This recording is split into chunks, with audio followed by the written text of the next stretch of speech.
guys, good evening. Kain na tayo. Meron tayo ditong inihaw na pusit. Tapos ginayat na Indian mango. Tapos bagoong. So sama ng pusit natin, toyo, kalamansi, tsaka sili. Ito yung Indian na bili namin. Sobrang gulang. Tapos ang mura lang, 30 pesos. 1 kilo na. Tapos itong pusit, dinayo pa namin sa kabilang bayan. Umabot kami doon para lang makabili ng pusit. Nag-crave sa pusit. Hindi kami umabot dun sa ano. Hindi kami umabot dun sa bibila namin ng pusit sa ano. Sarap. Hindi ko kaya sinimay. Yan si Beberilo. Ayaw niya na magpasubo. Kakain na daw siya sarili niya. Ito susunod. Bakit pa kabalo?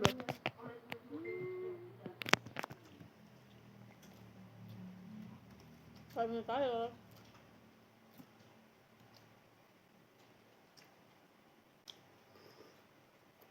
Ang bata.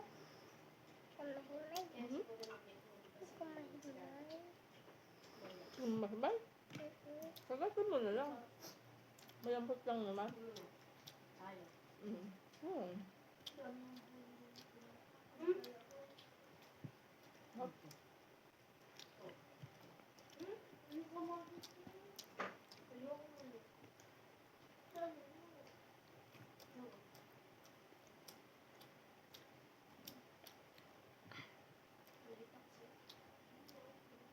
Medyo maalat yung timpla, no?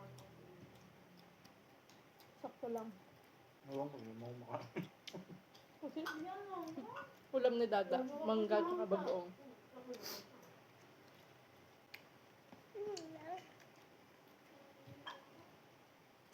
Ayaw ni Dada ng ano, ng puti.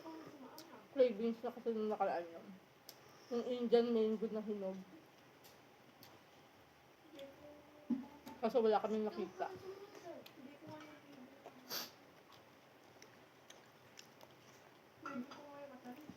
Kain.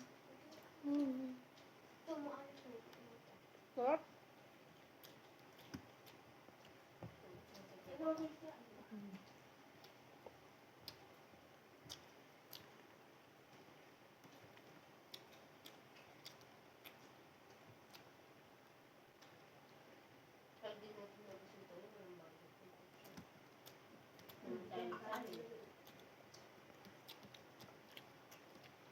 Huwag ka mag-big mouth mo.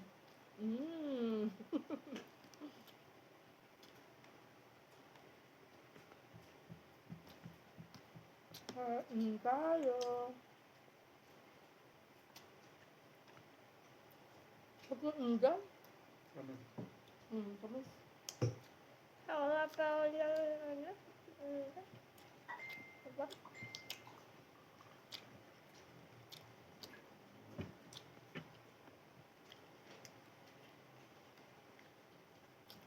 Inggan lang ulam na.